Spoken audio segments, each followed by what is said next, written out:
سوچیں اگر سرکاری اسکولوں کو فنڈز کے لیے حکومت کا انتظار ہی نہ کرنا پڑے۔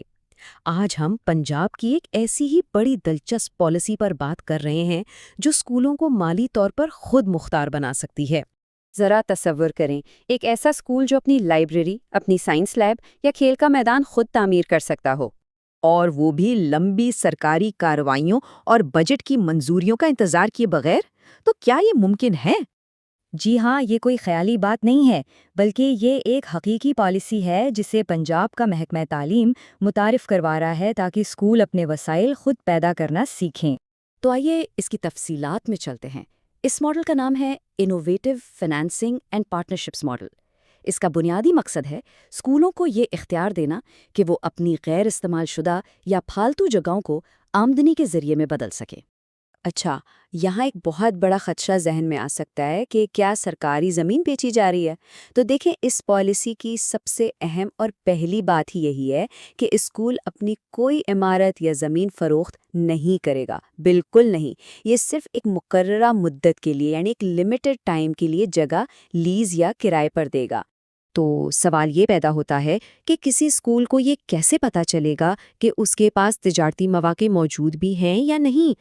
اس کے لیے عمل کا آغاز ایک مکمل جائزے سے ہوتا ہے۔ دیکھیں، ہر اسکول کی ایک کمرشل پروفائل تیار کی جاتی ہے، بالکل ویسے ہی جیسے کوئی بزنس کسی نئی جگہ کا جائزہ لیتا ہے۔ یہ دیکھا جاتا ہے کہ اسکول کا محل وقوع کیسا ہے، کیا وہ کسی بڑی سڑک پر ہے، وہاں ٹریفک کتنا ہے، اور اس کے آس پاس کا ماحول کیسا ہے، یعنی مارکیٹ ہے یا کھلی زمین۔ ان سب چیزوں کی بنیاد پر فیصلہ ہوتا ہے کہ کون سا منصوبہ سب سے زیادہ کامیاب رہے گا۔ اور یہ اس پالیسی کا سب سے دلچسپ اور آپ کہہ سکتے ہیں تخلیقی حصہ ہے۔ اسکولوں کو باقاعدہ ایک انوویشن مینیو دیا گیا ہے، یعنی تجارتی مواقع کی ایک پوری فہرست جس میں سے وہ انتخاب کر سکتے ہیں۔ اور اس مینیو میں کیا کچھ ہے؟ اس میں دیواروں پر اشتہار لگانے جیسے چھوٹے اور آسان کاموں سے لے کر ٹیلی کام ٹاور لگانے جیسے آپشنز بھی ہیں۔ کھیلوں کی جدید سہولیات جیسے کرکٹ یا پیڈل کورٹس بنانا، یا پھر اپنی چھت یا کھلی زمین پر سولر فارم لگانا، یہاں تک کہ اسکول کے اوقات کے بعد اپنی لیبز، کوچنگ سینٹرز کو کرائے پر دینا یا ایک چھوٹی سی کارنر شاپ بنانا بھی شامل ہے۔ یعنی ہر قسم کے اسکول کے لیے کوئی نہ کوئی آپشن موجود ہے۔ اچھا، اس کو مزید سمجھنے کے لیے ان دو مثالوں کا موازنہ کرتے ہیں۔ ایک طرف کارنر شاپ ہے، دوسری طرف سولر فارم۔ اب دیکھیں، شہر کے ایک مصروف اسکول کے لیے جس کے پاس سامنے تھوڑی سی فالتو جگہ ہے، وہاں ایک کارنر شاپ بہت کامیاب ہو سکتی ہے، جبکہ ایک دیہی اسکول جس کے پاس شاید بہت بڑی کھلی زمین ہے، وہ سولر فارم لگا کر طویل مدتی آمدنی بھی کما سکتا ہے اور سبز توانائی میں اپنا حصہ بھی ڈال سکتا ہے۔ تو یہ ماڈل ہر اسکول کے اپنے حالات کے مطابق ڈھل جاتا ہے۔ لیکن ان سب باتوں کے بیچ ایک سب سے بڑا اور جائز سوال پیدا ہوتا ہے، بچوں کی حفاظت کا کیا ہوگا؟ کیا اسکول کے اندر تجارتی سرگرمیاں محفوظ ہیں؟ خوش قسمتی سے پالیسی بنانے والوں نے اس کا خاص خیال رکھا ہے۔ اس کے لیے ایک پورا منظوری اور حفاظتی پروٹوکول بنایا گیا ہے۔ سب سے پہلے تو پرنسپل کو یہ لکھ کر دینا ہوگا کہ اس منصوبے سے بچوں کی پڑھائی میں کوئی خلل نہیں پڑے گا۔ پھر یہ یقینی بنایا جائے گا کہ تجارتی حصہ اور اسکول کا حصہ جسمانی طور پر بالکل الگ ہوں، یعنی ایک الگ چاردیواری اور الگ داخلی راستہ ہوگا۔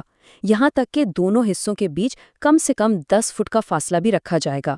اور ان سب کے بعد یہ منصوبہ اسکول مینجمنٹ کمیٹی یعنی SMC کو پیش کیا جائے گا اور آخر میں ڈسٹرکٹ ایجوکیشن اتھارٹیز کی حتمی تصدیق کرے گی۔ اب یہ SMC مینجمنٹ کمیٹی یا SMC کیا ہے؟ یہ بہت اہم ہے۔ یہ ایک ایسی باڈی ہے جس میں طلباء کے والدین، اساتذہ اور علاقے کے لوگ شامل ہوتے ہیں، اور اس پالیسی کا سب سے اہم نقطہ یہ ہے کہ کمیٹی کی تحریری منظوری کے بغیر کوئی کام نہیں ہو سکتا۔ اس کا مطلب یہ ہوا کہ اصل فیصلہ کمیونٹی کے ہاتھ میں ہے، جس سے شفافیت کو یقینی بنایا جاتا ہے۔ تو ٹھیک ہے، یہ سارا نظام بن گیا، پیسہ بھی آ گیا، لیکن یہ سب کچھ ہمیں آخری اور سب سے اہم سوال کی طرف لاتا ہے۔ اس ساری محنت سے حاصل ہونے والی رقم آخر جائے گی کہاں؟ پالیسی اس بارے میں بالکل واضح ہے۔ اس آمدنی کا ایک ایک روپیہ واپس اسکول پر ہی خرچ ہوگا، یعنی فائدہ براہ راست بچوں تک پہنچے گا۔